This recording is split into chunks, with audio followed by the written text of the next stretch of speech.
Good evening, everyone. Am I audible? Can you hear me?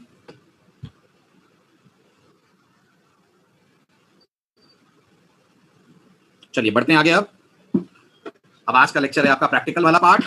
2 दिन से आपने collections की थ्योरी बहुत सुन ली, अब आज कलेक्शंस को करते हैं अप्लाई। तो जैसा मैंने कहा था, सबसे पहला कलेक्शन जो हमें डिस्कस करना है, जो हमें सीखना है, क्योंकि सबसे ज्यादा जरूरत इसी की आपको पढ़ने वाली है प्रोजेक्ट में, that is array list class. ठीक है, एरे लिस्ट क्लास ये मैं आपको बता ही चुका हूं, लिस्ट इंटरफेस को इंप्लीमेंट करती है। ओके, ये भी हमारी बात हो चुकी है। एरे लिस्ट क्लास ऑटोमेटिकली अपनी कैपेसिटी को इंक्रीज करेगी। कब करेगी? भरने के बाद कि भरने से पहले ही? जल्दी जल्दी बोलिए, फुल होने के बाद कि फुल होने के पहले ही कर लेगी कैपेसिटी को इंक्रीज? फुल होने के बाद, राइट। इनिशियल कैपेसिटी कितनी है? एरे लिस्ट की इनिशियल कैपेसिटी कितनी होती है? 10 होती है, राइट। नेक्स्ट, एरे लिस्ट आपको डुप्लीकेट एलिमेंट्स अलाउ करती है। खाली एरे लिस्ट के सारे लिस्ट के इंप्लीमेंटेशन? सिर्फ एरे लिस्ट अलाउ करती है या लिस्ट के सारे इंप्लीमेंटेशन अलाउ करते हैं? यस, लिस्ट के सारे इंप्लीमेंटेशन अलाउ करते हैं, लाइक लिंक लिस्ट। ठीक है, वो भी अलाउ करती है। इंसर्शन ऑर्डर प्रिजर्व रहता है। ठीक है, इनिशियली एरे लिस्ट बनती है 10 की। ठीक, उसके बाद वो अपनी कैपेसिटी को चेंज करती है। आज मैं आपको ये भी बताऊंगा कैपेसिटी चेंज करने का उसका फॉर्मूला क्या होता है। अब ध्यान से सुनिए, एरे लिस्ट बनाते कैसे हैं। एरे लिस्ट बनाने के जावा के पास 2 ऑप्शंस अवेलेबल हैं। Listen very carefully. एक कहलाता है टाइप अनसेफ ऑप्शन और एक कहलाता है type safe option. Now what is this type unsafe and type safe? ये जो आप पहला एग्जांपल देख रहे हैं, अगर आप बहुत ध्यान से देखें तो एक नॉर्मल ऑब्जेक्ट की तरह आप एरे लिस्ट का भी ऑब्जेक्ट बना रहे हैं ना। ऐसे तो आप अपनी क्लास के भी ऑब्जेक्ट्स बनाते हैं, student S equal to new student, employ equal to new employ, right. अब आपने अगर कलेक्शंस का पहला लेक्चर मिस ना कराओ तो आप मुझे बताइए, जब आप कोई कलेक्शन क्रिएट करते हैं, एरे लिस्ट, लिंक लिस्ट, कुछ भी, आप इसमें हेट्रोजीनियस डेटा डाल सकते हैं कि होमोजीनियस डेटा डाल सकते हैं? वेरी गुड, हेट्रोजीनियस डेटा डाल सकते हैं। इसका मतलब मैं obj.add अगर इसमें हेलो डालूंगा तो एरे लिस्ट हेलो रख लेगी? चलिए, हेलो भी नहीं, थोड़ा मीनिंगफुल वैल्यू ले लेते हैं। मैं किसी का नाम अगर ऐड करूं, जैसे कि अमित, तो एरे लिस्ट अमित रख लेगी? हाँ कि ना? रख लेगी। इसी एरे लिस्ट में मैंने किसी का फोन नंबर डाला 9826123456, तो एरे लिस्ट ये भी रख लेगी? एल रख लेगी। और अगर इसी एरे लिस्ट के अंदर मैंने कुछ बूलियन वैल्यू डाली तो ये भी रख लेगी? हाँ कि ना? रख लेगी। अब दिखने में हमें ऐसा लग रहा होगा, सर ये तो बहुत अच्छी बात है, हम जो चाहें वो एरे लिस्ट में डाल सकते हैं। बिल्कुल, हम जो चाहें वो एरे लिस्ट में डाल सकते हैं, बट दिमाग दौड़ाइए, जब आप इनको रिट्रीव करेंगे तो आप मानते हैं, अगर आपने जावा से बोला integer x equal to obj.get 0, तो ये नहीं चलेगा। एग्री करते हैं आप? क्योंकि 0 पे कौन बैठा है? अमित, राइट। अमित क्या है अपने आप में? जल्दी बोलो, जल्दी बोलो, अमित क्या है अपने आप में? स्ट्रिंग है। अच्छा, तो अगर मैं यहां इंटीजर x की जगह स्ट्रिंग x ले लूं तो चलेगा? क्या कहते हैं? नहीं चलेगा। क्यों नहीं चलेगा? उसका रीजन ये है, ये जो गेट मेथड है, जो आप अभी थोड़ी देर में पढ़ने वाले हैं, इसकी जो रिटर्न टाइप है वो ऑब्जेक्ट होती है। इसकी जो रिटर्न टाइप है ना, वो ऑब्जेक्ट है। अब आप बताइए, ऑब्जेक्ट और स्ट्रिंग, इनमें कौन है पेरेंट, कौन है चाइल्ड? जल्दी बोलिए, कौन है पेरेंट, कौन है चाइल्ड? ऑब्जेक्ट पेरेंट है और स्ट्रिंग चाइल्ड है। तो क्या पेरेंट चाइल्ड में असाइन हो सकता है as per rules of Java? क्या जावा आपको ये कहने देगी कि आप लिखें mango M and M is equal to new fruit? अगर हम मान लें फ्रूट मैंगो की पेरेंट है, क्या फ्रूट मैंगो में असाइन हो पाएगा? नहीं हो पाएगा ना। This line will give error, मानते हैं? तो फिर जावा कहती है आपको यहां करनी पड़ेगी डाउनकास्टिंग, करनी पड़ेगी। तो फिर ये लाइन ऐसे भी नहीं चलेगी, ऐसे भी नहीं चलेगी। तो फिर ये लाइन कैसे लिखनी पड़ेगी अपन को? फिर अपन को ये लाइन लिखनी पड़ेगी ऐसे, string x equal to string of obj.get। हाँ के ना? लिखनी पड़ेगी। और सोचिए, अभी आप स्ट्रिंग में कास्ट कर रहे हैं, फिर कल को आप लॉन्ग लेंगे तो लॉन्ग में करेंगे कास्ट, फिर आप बूलियन लेंगे तो बूलियन में करेंगे कास्ट। तो फिर जावा कहती है ऐसा मत कीजिए।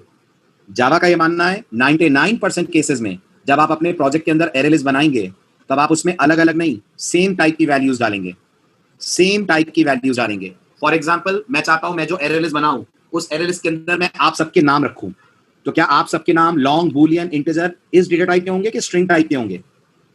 स्ट्रिंग टाइप के होंगे, राइट। मैं चाहता हूं मैं अपनी एरे लिस्ट के अंदर रोज जितने कोविड के केसेस आ रहे हैं इंडिया में, वो कोविड के केसेस की संख्या रखूं, तो क्या कोविड के केसेस की काउंटिंग कभी स्ट्रिंग हो जाती है, कभी बूलियन हो जाती है, या वो न्यूमेरिक रहेगी? न्यूमेरिक रहेगी। तो जावा का कहना है जब आपको पता है कि डेटा आपको किस टाइप का डालना है, तो एरएलएस को टाइप अनसेफ मत कीजिए, एरएलएस को हमेशा आप टाइप सेफ कीजिए। टाइप अनसेफ करने में क्या प्रॉब्लम है? टाइप अनसेफ करने में प्रॉब्लम यह है कि जब आप डेटा रिट्रीव करेंगे तो आपको प्रॉब्लम जाएगी। आपको यह याद रखना पड़ेगा कि आपने एक स्ट्रिंग डाली हुई है, एक इंटीजर डाला हुआ है, एक बूलियन डाला हुआ है। जरा कन्वर्जन करने में आपने गड़बड़ करी तो मानते हैं प्रोग्राम में प्रॉब्लम होगी, राइट? तो अब जावा कहती है इसलिए आप एरएलएस को टाइप सेफ बनाइए। वो कैसे बनाते हैं? वो बनाने के लिए जावा का कहना है जब आप एरएलएस का ऑब्जेक्ट क्रिएट कर रहे हो तो एंगुलर ब्रैकेट में उस डेटा टाइप का नाम या क्लास का नाम लिख दें जैसी आप एरएलएस बनाना चाहते हैं। गौर करिएगा, यहां डेटा टाइप से मेरा मतलब इंट कैर फ्लोट नहीं है, क्योंकि आपको याद होगा कलेक्शंस प्रिमिटिव रख सकते हैं? नहीं रख सकते हैं। कलेक्शंस जब भी रखेंगे नॉन प्रिमिटिव वैल्यू रखेंगे। तो यहां एक्चुअल में इंट नहीं, इंटीजर आएगा, फ्लोट की जगह एफ कैपिटल करके फ्लोट आएगा। ये कौन है? एफ कैपिटल कर दिया फ्लोट का, तो ये क्या बन गया? Wrapper class. ओके, तो गेस करिए अगर मुझे इंटीजर्स की एरएलएस बनानी है, मुझे अगर इंटीजर्स की एरएलएस बनानी है तो मेरा स्टेटमेंट क्या होगा? लिखिए जरा चैट विंडो में सभी लोग, मुझे अगर इंटीजर्स की एरएलएस बनानी है तो मेरा ऐसा स्टेटमेंट क्या होगा? चैट में बताइए जरा। यस, पूरी line Sumit. Arraylist integer O B J equal to new arraylist और एंगुलर ब्रैकेट में इंटीजर। आ रहा है समझ? ठीक है, और ये कौन है जो आपको एंगुलर ब्रैकेट में दिख रहा है? इसको बोलते हैं डायमंड ऑपरेटर। ये जो आप एंगुलर ब्रैकेट देख रहे हैं, इसे जावा में मिला हुआ है नाम डायमंड ऑपरेटर का। आ रहा है समझ? पॉइंट क्लियर हो रहा है? दूसरी बात, आप इसको ऐसे भी लिख सकते हैं कि यहां स्ट्रिंग लिखकर इसको ब्लैंक छोड़ दें, यानी कि ये लाइन ऐसे भी लिखी जा सकती है, arraylist string O B J is equal to new arraylist. यहां एंगुलर ब्रैकेट आएगा जरूर, बट उसे आप छोड़ेंगे ब्लैंक। आ रही है बात समझ? ठीक है, अब ये बताइए इस एरेलिस्ट की इनिशियल कैपेसिटी क्या होगी? इस एरेलिस्ट की इनिशियल कैपेसिटी क्या होगी? वेरी गुड, इसकी इनिशियल कैपेसिटी 10 होगी, राइट? 10 से ज्यादा एलिमेंट ये एरेलिस्ट नहीं रखेगी। बट क्या हम 11वां एलिमेंट डालेंगे तो एरर आएगी? नहीं। आप याद करिए कलेक्शंस ग्रोएबल होते हैं, कोई एरर नहीं आएगी। जब आप इसमें 11वां एलिमेंट डालेंगे तो एरेलिस्ट अपनी कैपेसिटी इंक्रीज कर लेगी। कैसे कर लेगी? एक फॉर्मूले से कर लेगी। कैसा फॉर्मूला? जो करंट कैपेसिटी है उसे मल्टीप्लाई करा जाएगा 3/2 से और ऐड कर दिया जाएगा उसमें 1।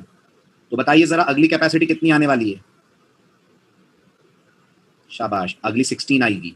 फिर कितनी आने वाली है? 25 आने वाली है। समझ आ रहा है? This is how the size of an array list increases. Number 2, memory में क्या पिक्चर बनेगी? ये भी सुन लीजिए। मेमोरी में पिक्चर ये बनेगी कि जो आपका ओबीजे नाम का ऑब्जेक्ट है, रेफरेंस है, ये तो मानते हैं आप, ये ओबीजे का रेफरेंस है ना? ये ओबीजे पॉइंट करेगा एक एरे लिस्ट ऑब्जेक्ट को। इस एरे लिस्ट ऑब्जेक्ट के अंदर जावा मेंटेन करती है एक एरे। पढ़ा था अपन ने, एरे लिस्ट इंटरनली एक एरे रखती है, राइट? इस एरे की कैपेसिटी होती है 10 की। जब ये सारे 10 एलिमेंट्स भर जाएंगे तो गेस करिए जावा क्या करेगी? इस एरे को स्ट्रेच कर पाएगी क्या? क्या खुद एरे स्ट्रेच हो सकता है? और अगर एरे स्ट्रेच हो पाता तो हम कलेक्शंस पढ़ते ही नहीं ना, राइट? तो एरे स्ट्रेच नहीं होता, तो जावा क्या करती है? जावा ऐसा ही एक नया एरे बनाती है, राइट? कितने का? जल्दी बोलिए कितने का? इस बार 16 का, राइट? इस एरे का सारा डेटा इसमें कॉपी करती है, ओके? और ये वाला जो आपका ओरिजिनल एरे था, इसको गार्बेज कलेक्टर को अवेलेबल करा देती है। तो अब ये वाला एरे 16 का हो जाता है। इसलिए नोटिस करिए जब जब एरे लिस्ट अपनी फुल कैपेसिटी पे जाती है, जावा को टाइम लगता है नए एलिमेंट को लाने में, मानते हैं? ओके, इसका मतलब अगर आपको 11 एलिमेंट्स की एरे लिस्ट बनानी है तो ज्यादा बेटर है कि आप इस कंस्ट्रक्टर को कॉल करते वक्त यहाँ 11 पास कर दें। समझ रहे हैं इससे क्या होगा? इससे जावा को एरे एक ही बार में 11 का बनाने को मिल जाएगा, वरना वो पहले 10 का बनाएगी। जैसे मान लीजिए आपको महीनों के नाम रखने हैं, इमेजिन करिए आपको मंथ के नाम रखने हैं। अगर आपने ऐसे एरे लिस्ट बनाई तो एरे लिस्ट 10 की बनेगी ना। इसका मतलब ये जनवरी से लेकर अक्टूबर तक तो चलेगी, ये 10 महीने हो गए। अब जब नवंबर आएगा तब जावा को करना पड़ेगा डबल काम।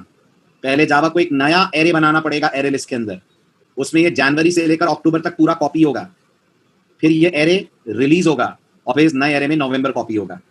मानते हैं प्रॉब्लम है? आपको नहीं दिखेगी ये सब प्रॉब्लम, आपके सामने कुछ नहीं होगा, जो होगा इंटरनली होगा। तो बेटर है ना, अगर हमें पता है कि हम 12 वैल्यूज डालना चाहते हैं तो एरे लिस्ट के कंस्ट्रक्टर को 12 दे सकते हैं।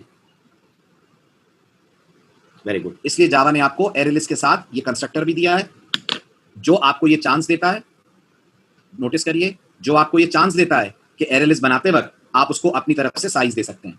ये देख रहे हैं आप last line, although we can change this capacity, वो इसलिए बोली जा रही है कि एरे लिस्ट के पास एक पैरामीटराइज कंस्ट्रक्टर भी है।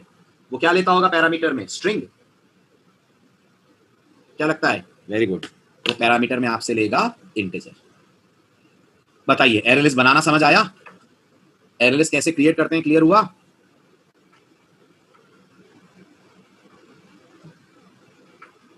चले आगे। तो ये आपकी टाइप सेफ एरे लिस्ट है जिसके अंदर आपको ये ऑपरेटर दिख रहा है which is called diamond operator. कब से आया? जावा 7 ऑनवर्ड्स इंट्रोड्यूस हुआ। ठीक, बढ़े आगे। ठीक है, अब नोटिस करिए जब आपने यहां स्ट्रिंग लिख दिया है तो आप मानते हैं अब आप स्ट्रिंग के अलावा कुछ भी डालेंगे तो कंपाइल टाइम एरर आएगी। यस, अब इन कोड्स के बारे में क्या कहना है आपका? जो 25 और ट्रू डालने की कोशिश हो रही है, जावा इसे एक्सेप्ट करेगी? नहीं करेगी, क्योंकि आपने पहले ही बता दिया है माई array list will be holding only strings, right? चलिए अब आते हैं एरे लिस्ट पे मेथड्स कौन कौन से अवेलेबल हैं। सबसे पहला है ऐड। क्या करता है बताइए? ऐड आपसे एक ऑब्जेक्ट लेता है और उस ऑब्जेक्ट को एरे लिस्ट के अंदर ऐड करता है। आ रहा है समझ? राइट? अगर ऐड कर पाता है तो आपको ट्रू रिटर्न करेगा, किसी कारण से नहीं कर पाता है तो आपको फॉल्स रिटर्न करेगा। ये भी क्लियर हो रहा है? लेकिन ये मेथड जब भी एरे लिस्ट में डेटा ऐड करेगा, कहां करेगा बताइए? लास्ट में। whenever you will call this method it will add the data at the end. are you getting this? very good. अगर आपको लगता है आपको अपने चॉइस की पोजीशन पे डेटा ऐड करना है तो फिर आप एरे लिस्ट के इस ऐड को प्रोवाइड करेंगे index number. For example in दोनों कॉल्स में फर्क बताइए जो आपको अगली स्लाइड पे दिख रहे हैं। क्या फर्क है बताइए? इस लाइन में सिटीज डॉट ऐड भोपाल और क्या फर्क है सिटीज डॉट ऐड इंदौर ऐसे लिखने में, और क्या फर्क होता अगर मैं लिखता सिटीज डॉट ऐड इंदौर ऐसे? जवाब दें, क्या फर्क है दोनों तरह से इंदौर ऐड करने में?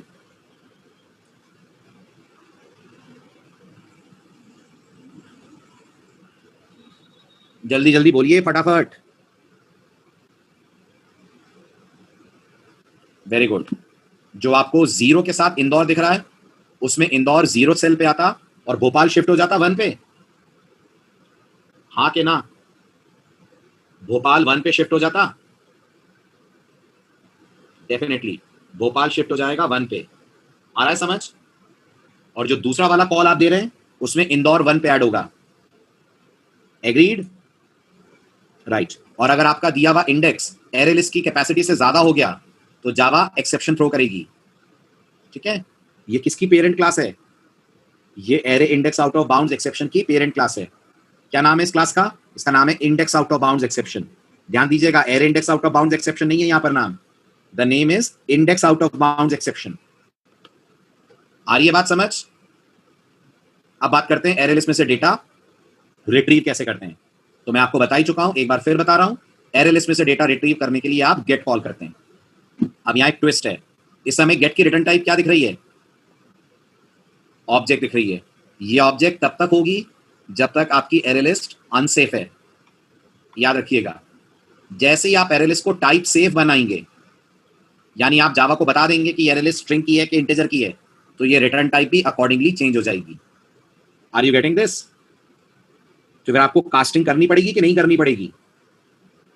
नहीं करनी पड़ेगी। यही तो खास बात है, नहीं करनी पड़ेगी ना। अगर हम टाइप सेफ एरे लिस्ट बनाएंगे तो ये रिटर्न भी स्ट्रिंग ही करेगा ना। गुड, ठीक है। और अगर गेट को आपने इंडेक्स बढ़ा दिया तब, अगर गेट को इंडेक्स रेंज के बाहर दिया तब गेट भी थ्रो करेगा index out of bounds exception. हो रहा है पॉइंट क्लियर? नोटिस करिए ये छोटा सा डेमो, अगर हम अपने पिछले वाले एग्जाम्पल को लेकर चलें तो 0 पे भोपाल था, है ना, 1, फिर उसके बाद हमने इंदौर डाला, लेकिन आपने देखा होगा मैंने इंदौर के साथ 0 लगा दिया था, तो भोपाल नीचे शिफ्ट हो गया और इंदौर आ गया 0 पे। तो अब हमें पहले दिखेगा इंदौर, फिर दिखेगा भोपाल। आ रही है बात समझ? इतने का आपको पहले प्रैक्टिकल दिखा दूं, फिर आपको एक प्रोग्राम देता हूं, वो आप करिएगा अटेम्प्ट।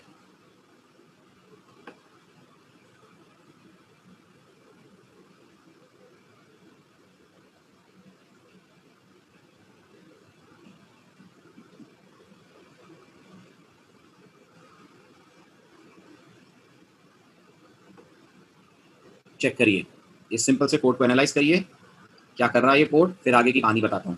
फिलहाल समझ में आ रही है 3 लाइनें आपको जो दिख रही हैं, राइट?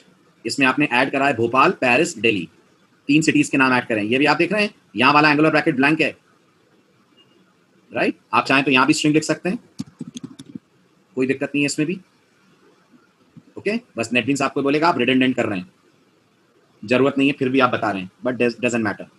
ठीक है, अपन इसको ब्लैंक भी छोड़ देंगे तो भी कोई प्रॉब्लम नहीं है। इतना क्लियर हुआ? ठीक है, अब ये तीनों आपने ऐड करें।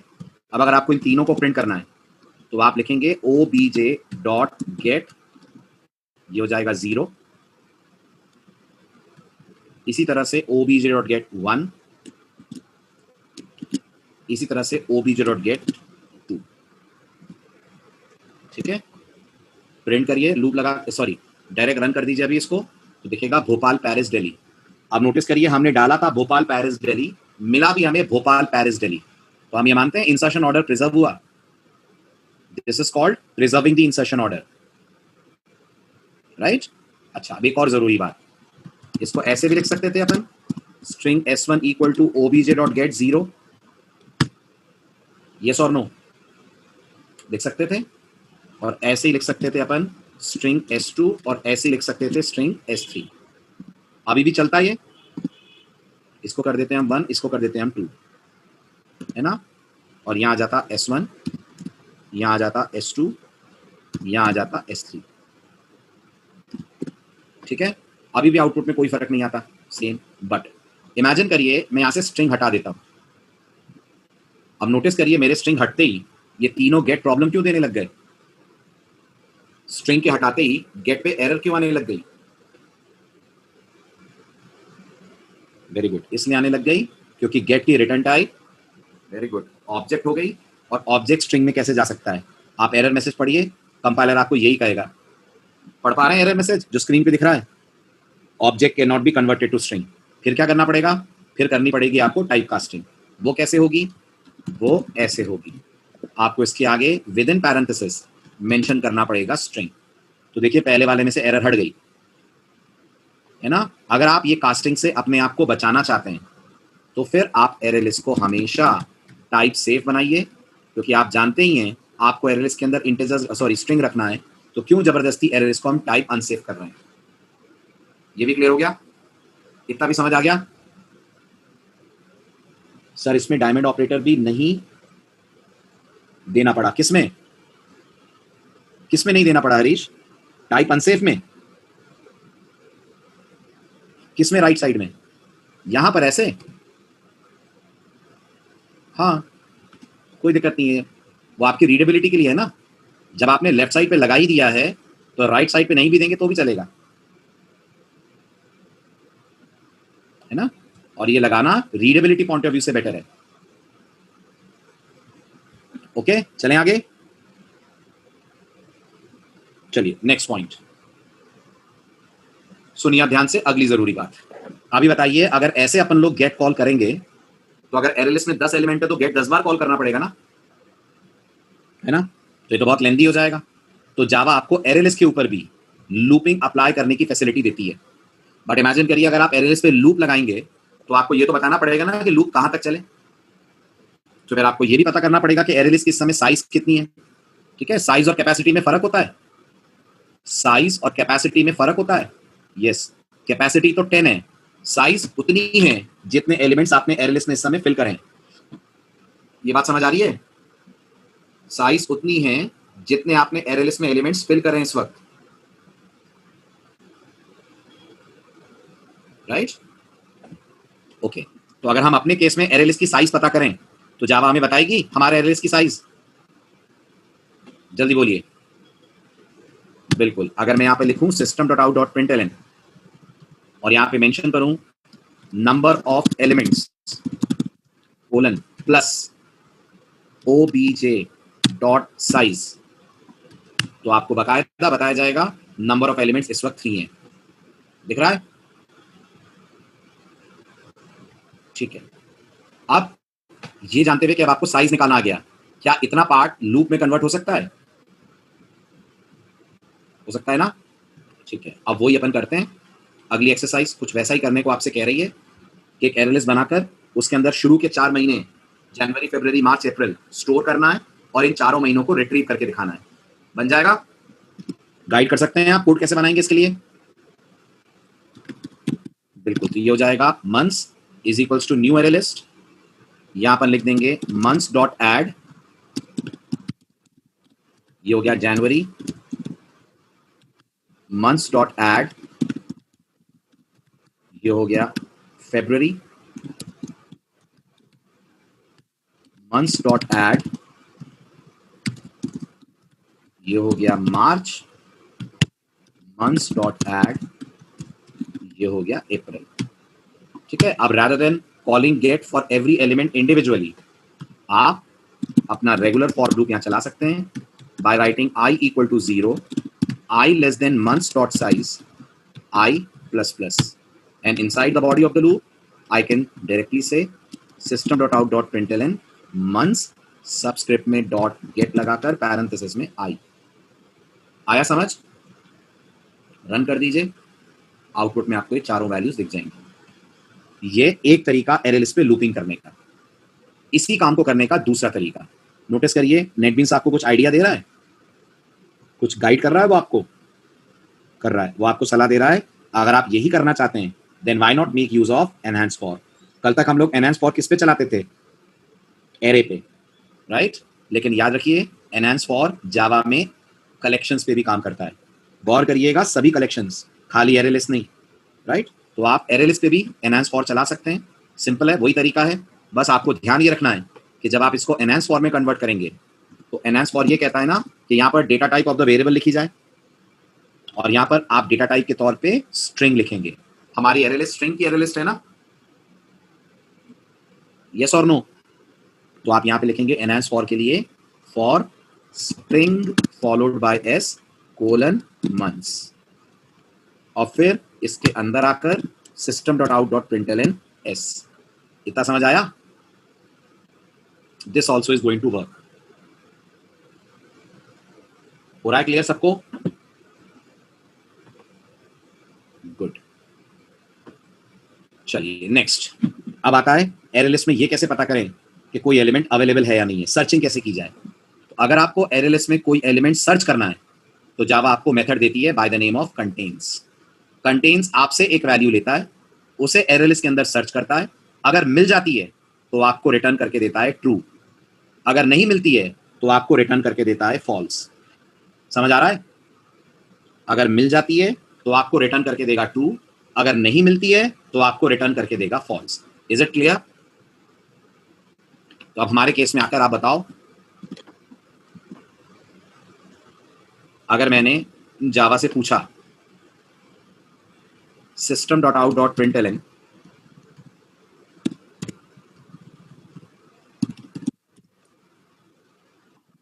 months dot contain,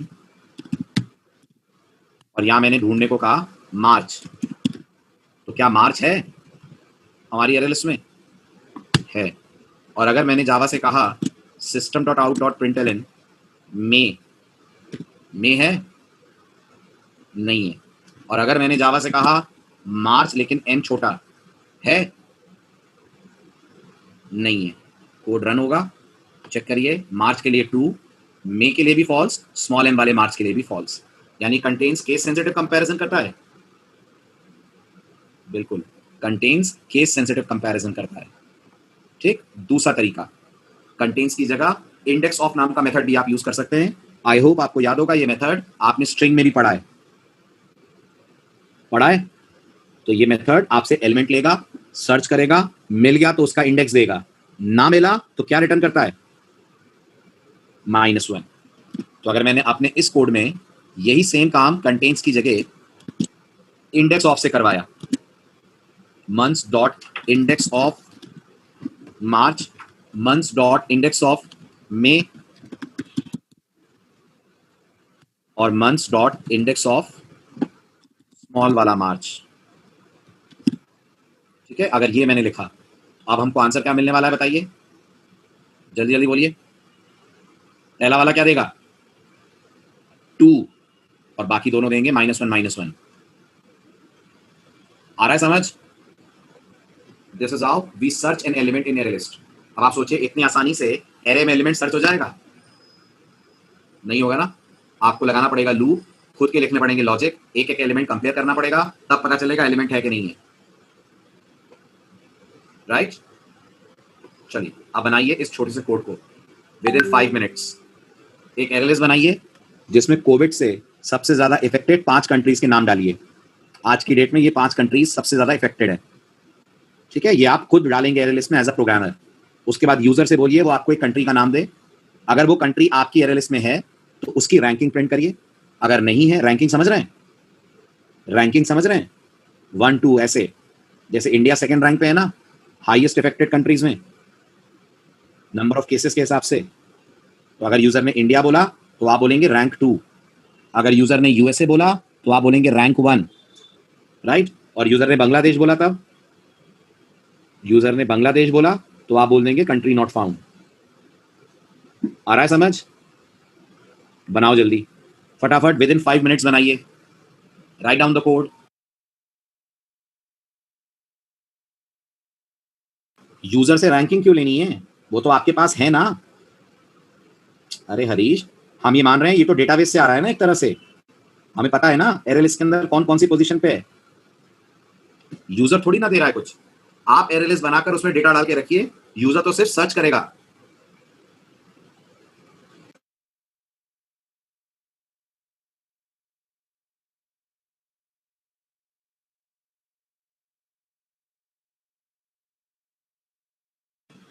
इतना टाइम हो गया, हुआ नहीं, किसी का कोड ही नहीं दिख रहा मुझे चैट में। कैसे करेंगे जल्दी बताएं।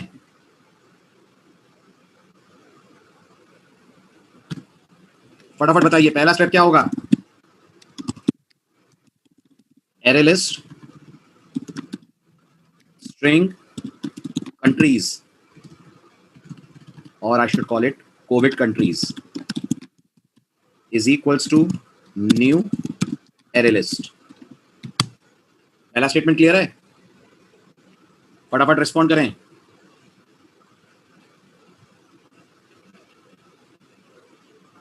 क्लियर। इसके बाद आप उन कंट्रीज के नाम ऐड करिए by writing Covid countries dot add, this will be USA. Fine, इस लाइन को रिपीट कर लेते हैं अपन 4 more times। आफ्टर यूएसए यहां आ जाएगा इंडिया, ब्राजील, देन कौन सी थी, रशिया, एंड देन कोलंबिया।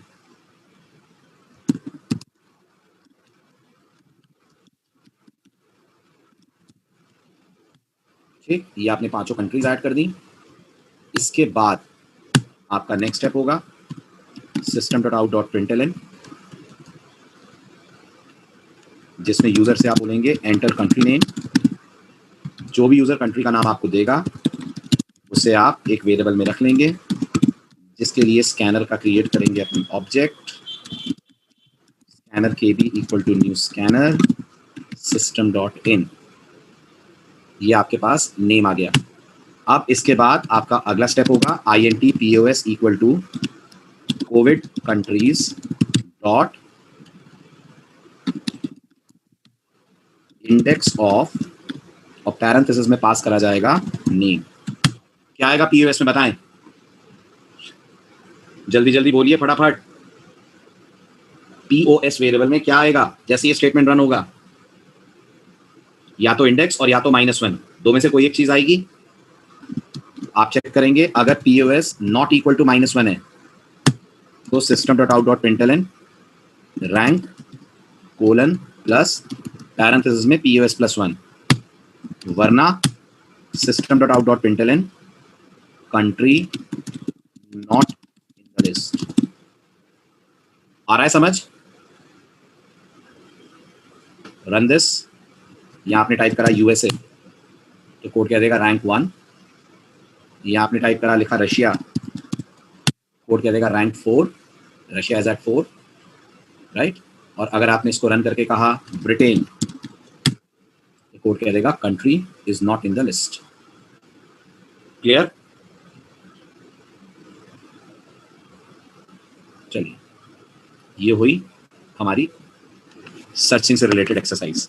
अब बात करते हैं, अगर एरे लिस्ट में से आपको कोई एलिमेंट हटाना हो तो जावा इस काम को करने के आपको कितने तरीके देती है। तो अगर आपको एरे लिस्ट में से कोई भी एलिमेंट हटाना है तो जावा आपको मेथड देती है एरे लिस्ट के पास by the name of remove. बताइए जरा दोनों में क्या अंतर है? पहला वाला क्या कर रहा है और दूसरा वाला क्या कर रहा है? फटाफट आंसर दें। पहला वाला रिमूव क्या कर रहा है, दूसरा वाला रिमूव क्या कर रहा है?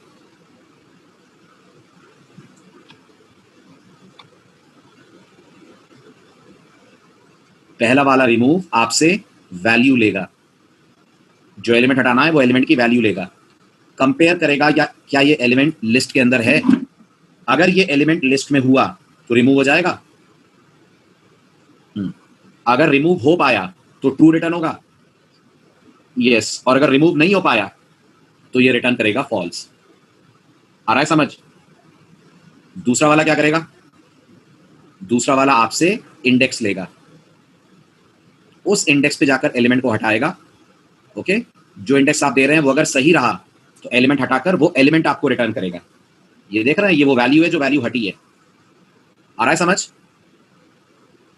और अगर इस इंडेक्स पे नहीं हुआ कोई एलिमेंट तो, इस इंडेक्स पे एलिमेंट नहीं हुआ तो, नहीं हरीश, इंडेक्स ही गलत हो गया ना, फिर दिमाग लगाओ।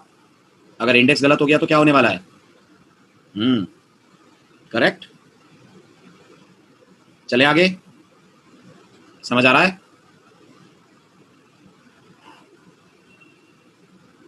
क्या डाउट है हरीश, बोलो।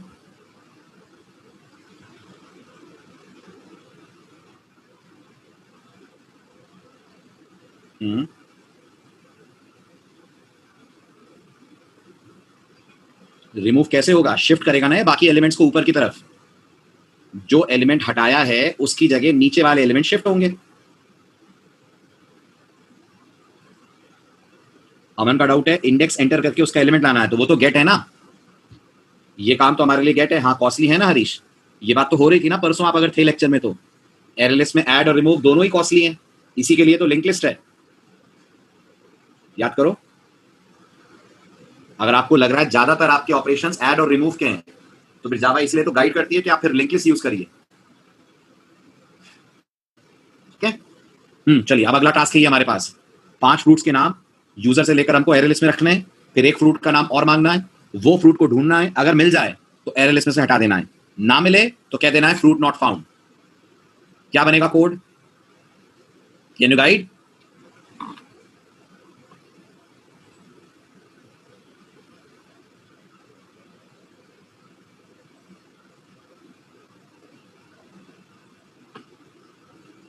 चलिए इसी में कर लेता हूं मैं।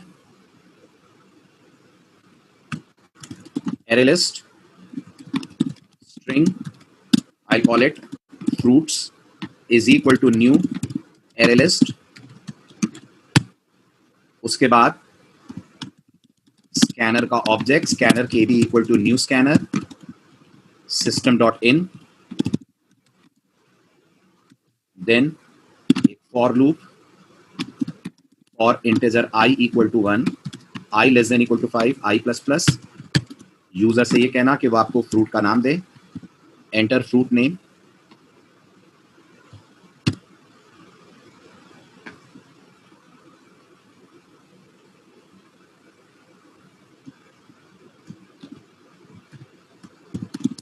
जो भी फ्रूट का नाम यूजर से आपको मिल रहा है उसे कर लीजिए आप स्कैन। एक स्ट्रिंग के अंदर, तो I say string f equal to kb dot next और कर दीजिए अपने फ्रूट्स की लिस्ट में उसे add by passing f as argument. Like this सब कुछ फ्रूट्स में ऐड हो जाएगा। फिर इसके बाद आप यूजर से बोलिए एंटर फ्रूट नेम। अब यहाँ एक और चीज जान लीजिए, अगर मैंने पूरी एरे लिस्ट एसओपी में डाल दी तो जावा क्या करेगी, बोलिए जरा।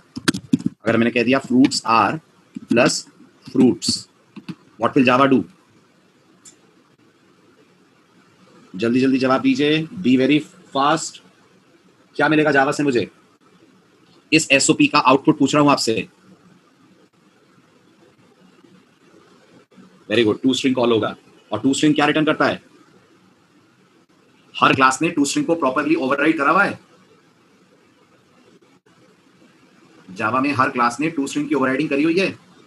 यस, बिल्कुल प्रॉपर वे में करी है। तो क्या रिटर्न करता है टू स्ट्रिंग? जवाब दें सभी लोग, जल्दी फटाफट। Very good. तो एरएलएस के केस में क्या रिटर्न होगा, कैन यू प्रेडिक्ट? एक स्क्वायर ब्रैकेट आएगा, स्क्वायर ब्रैकेट में कॉमा से सेपरेट होके सारे फ्रूट्स के नाम आएंगे। ये एरएलएस का स्टाइल होता है टू स्ट्रिंग को ओवरराइड करने का।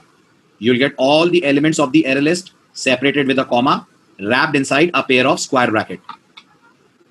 आ रहा है समझ? राइट, ठीक। अब इसके बाद आप वो फ्रूट का नाम यूजर से लेंगे जिस फ्रूट को आपको रिमूव करना है, तो ये हो जाएगा kb डॉट नेक्स्ट। अब इसके आगे वाला कोड आप लिख के दिखाइए मुझे चैट में जल्दी से। इसके आगे वाला कोड आप लिख के दिखाइए चैट में जल्दी से, विदाउट वेस्टिंग एनी टाइम। करिए तो जरा फास्ट। इसके बाद वाला कोड लिखिए चैट विंडो में। मैंने वो एलिमेंट ले लिया है जो मुझे डिलीट करना है एरे लिस्ट में से।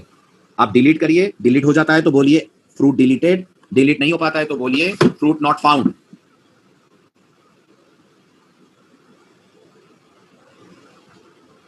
Everyone please respond, be very fast. मैं बार बार कह रहा हूं प्रोजेक्ट नहीं बन पाएगा, इतना ढील ढाल रवैया रहा आपका तो।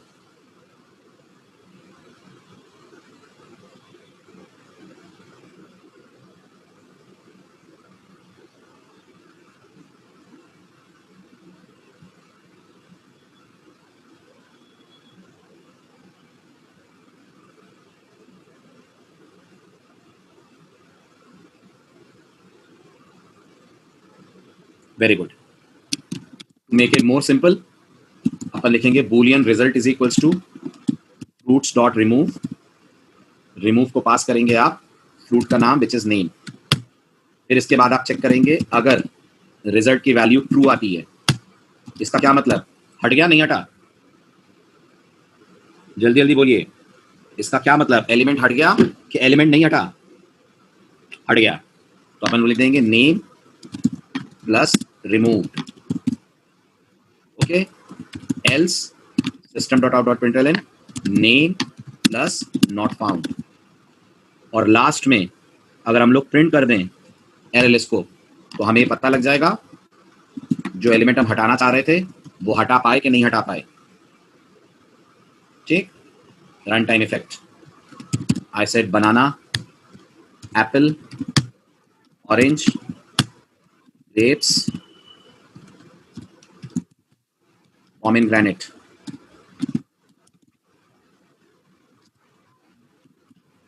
राइट, ये आपको एरएलएस के टू स्ट्रिंग का रिस्पॉन्स मिलेगा, बनाना, apple, orange, grapes, pomegranate.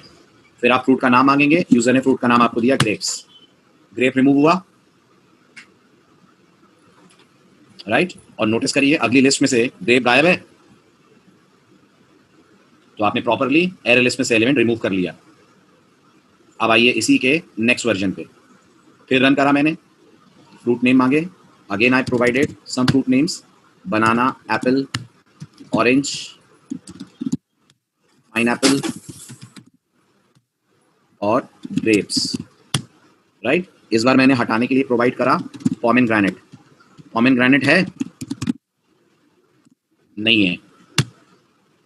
Accordingly आपका कोड बोल देगा पोमेग्रेनेट नॉट फाउंड और एरे लिस्ट अनऑल्टर्ड अनटच्ड आपको दिखेगी। यहां तक क्लियर है?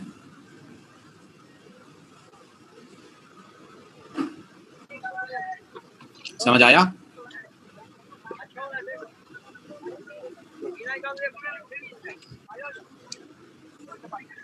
चलिए सर 1 मिनट बात करनी है इनसे। हाँ आप फिनिश कर दिए, चल रहा है अभी बैच? हो गया। चलिए अब एक चीज सुनिए आप लोग, आप हेलो, एक चीज ध्यान दीजिए, आप लोग का बैच अब टीटीएस लगा करेगा, टीटीएस शाम को 7 to 8। हेलो हेलो सर, आप लिख दो 1 मिनट वहां पे, आपकी आवाज नहीं आ रही मुझे तो प्रॉपर। आवाज नहीं आ रही है? अरे रुक जाओ, मैं 10 इनका बैच टीटीएस कर दिया, टीटीएस 8 to 9। 7 to 8 है कि 8 to 9 है? 8 to 9, 8 to 9, 8 to 9 कर दिया। रुक जाओ, ठीक है मैं बोल देता हूँ। हाँ टीडीएस में 8 to 9 बैच लगा करेगा। ठीक है मैं बोल दूंगा। हेलो हाँ मैं बोल दूंगा, ठीक है बंद कर दो आप, बहुत डिस्टर्बेंस हो रही है। ठीक।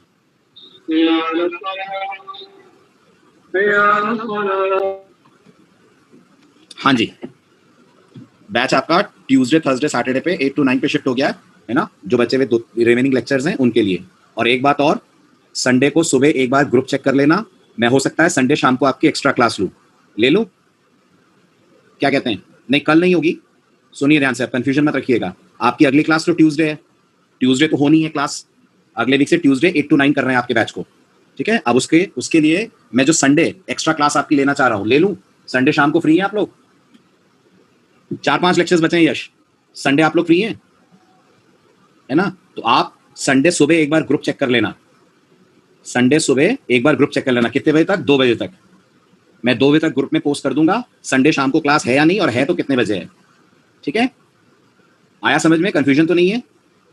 और अगली क्लास आपकी ट्यूसडे है इवनिंग 8, वो तो है ही, उसमें तो कोई डाउट नहीं है। लेकिन संडे पॉसिबल हुआ तो मैं एक एक्स्ट्रा क्लास आपकी शेड्यूल करूंगा शाम को यही टाइम पे 7-8 बजे के आसपास, ठीक है? प्रोजेक्ट बैच का ओरिएंटेशन 1 वीक पोस्टपोन हो गया है, वेबसाइट में कुछ दिक्कतें आ रही हैं, जिस वेबसाइट से हम आपको प्रोजेक्ट कराएंगे बिकॉज ऑफ दैट कुछ इश्यूज आ रहे हैं, तो प्रोजेक्ट बैच 3 अक्टूबर से स्टार्ट हो रहा है, ठीक है? सर ये संडे रखा है कि नेक्स्ट संडे रखा है इनका? मैं इस संडे रखूंगा, इन्हें बता दूंगा संडे सुबह। अच्छा संडे सुबह बता दोगे? हाँ ठीक है। और मेला इनके सिर्फ 4-5 लेक्चर ही बचे हैं बस, ज्यादा नहीं है इन लोग के लेक्चर्स। हाँ ठीक है। हाँ जी, तो टीटीएस 8 to 9 है इनका। ठीक है चलिए, ठीक है। कल नहीं है यश, कल नहीं है, अगले वीक से है टीटीएस, कल नहीं आना है, ठीक? कंफ्यूज मत होइए। मैं ग्रुप में लिख के डाल दूंगा, अभी मैं डालता हूँ ग्रुप में लिख के। चलिए bye bye, take care, okay.